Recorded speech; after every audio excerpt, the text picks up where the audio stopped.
I've been thinking about God.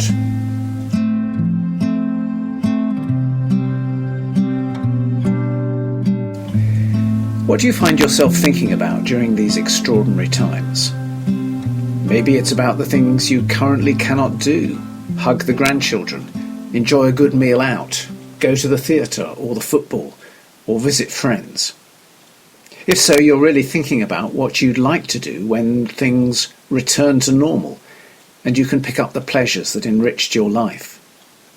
I understand that well, and the other side of that will be leaving behind the discomforts and pain that the pandemic has brought into our daily existence. Loss, isolation, anxiety, overwork for some, boredom for others, hardship, sadness. Our experiences will vary greatly. Because of all those, my prayer is, Lord, bring us through this time quickly, because there is real pain and suffering out there and I long for an ending. But in the next breath I find myself saying, but not too quickly, so that we learn what we need to from these days and deep change becomes possible.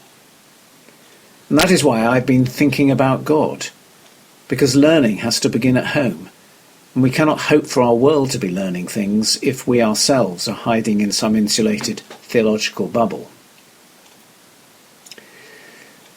Thinking about God could lead us in many directions, but in the first instance it has taken me to that age-old issue of suffering and what that does to our belief in a good God. It may be an age-old issue, but if this is the greatest global catastrophe the world has faced in my lifetime, then it certainly merits some fresh thinking through in the light of what we are all experiencing. We're familiar with the dilemma. We want and believe God to be all-powerful and all-loving. However, the presence of suffering, especially when it is overwhelming, threatens to drive a chasm between those two ideas. If God is all-powerful and suffering still exists, then maybe he doesn't care and is cruel and tyrannical.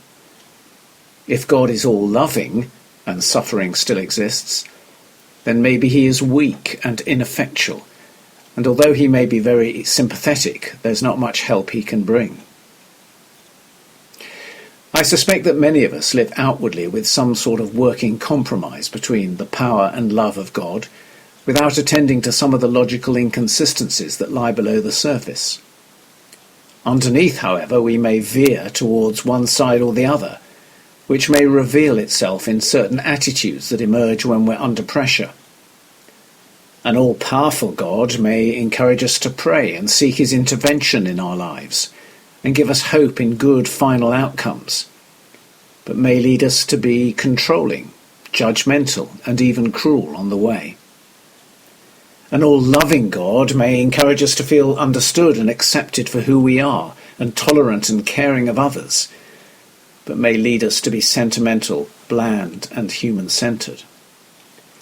Holding a creative balance is hard, especially when faced with an overwhelming sense of pain or evil, which can make us doubt both God's power and love, and maybe even existence.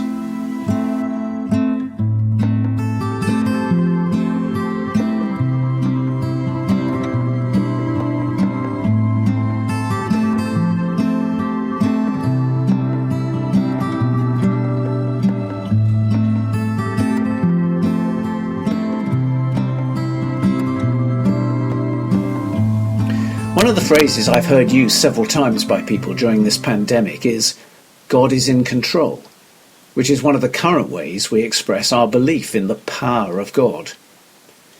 It is certainly frightening to contemplate a world going out of control, and it is an important part of maintaining our hope that the outcome of things, whether personal or global, will be good, not evil. Moreover, it is a belief that is encouraged in the Scriptures, that God's purposes will be fulfilled, his will be done. In the Old Testament especially, his sovereignty is strongly affirmed. The post-exilic faith that emerged in the second part of Isaiah, for instance, boldly asserts, I am the Lord, and there is no other. Apart from me, there is no God. This was not an easy conclusion formed in comfortable times, but forged in the furnace of suffering and the loss of land, kingdom, and temple. As such, the pain of the times had also to be included in any understanding of sovereignty. I form the light and create darkness. I bring prosperity and create disaster. I, the Lord, do all these things. It is a robust assertion of sovereignty and the ground for a certain sort of assurance, provided you felt on the right side of God, or to put it the other way round, that he was on your side.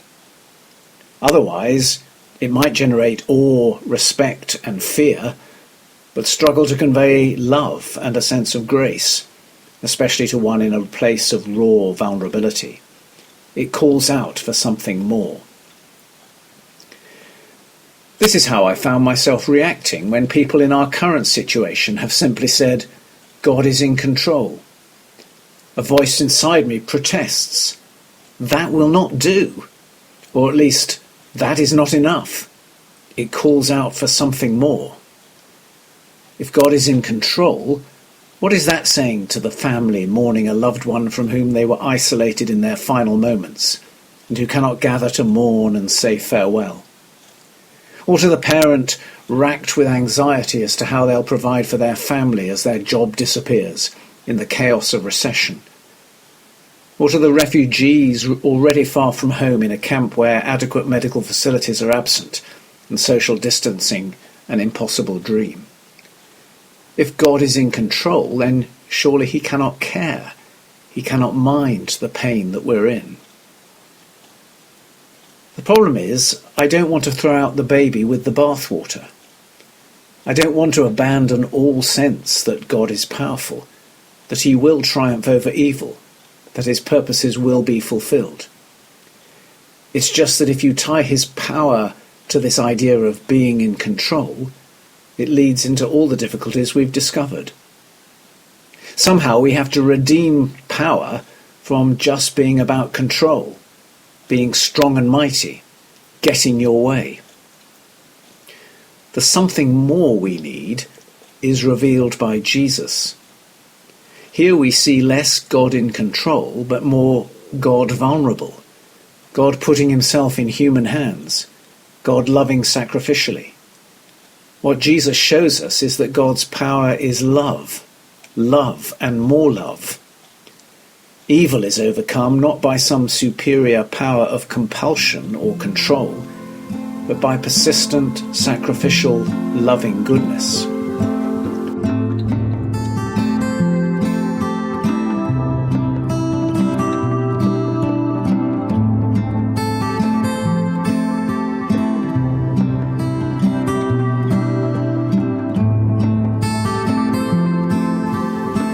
This can begin to explain the sort of world we are in. It is a world which contains the space for love, a space which inevitably entails God letting go of some of the control he might exert on his world. The risk is that the space will sometimes get filled by human selfishness and cruelty, and any number of things that might make us doubt the wisdom of humankind being given that sort of freedom. It is a space that can be filled with a pandemic that exposes human weaknesses, economic inequalities and injustices, inattention to the key issues, etc. But it is also a space for love, and we have seen that during these times in the astonishing commitment and care of doctors and nurses, the generosity and practical compassion in neighbourhoods, the quickening of the spirit in times of worship and prayer. The question is, do we believe in the power of love as much as God appears to do, such that it more than vindicates the risks entailed in letting go of the power of control and still enables his ultimate purpose to be realised? Of course, it depends on how we define love, and we will need to lose some of the more sentimental versions on the way. God's love is a tough, sacrificial love that is most fully revealed by Christ and him crucified. It is Calvary love, agape to use the New Testament Greek word, that has this astonishing power.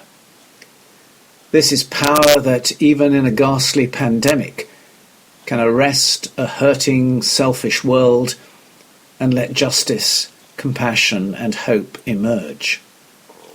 It is also to place God's purpose on a larger canvas than this life alone. It cannot be a death-avoiding love.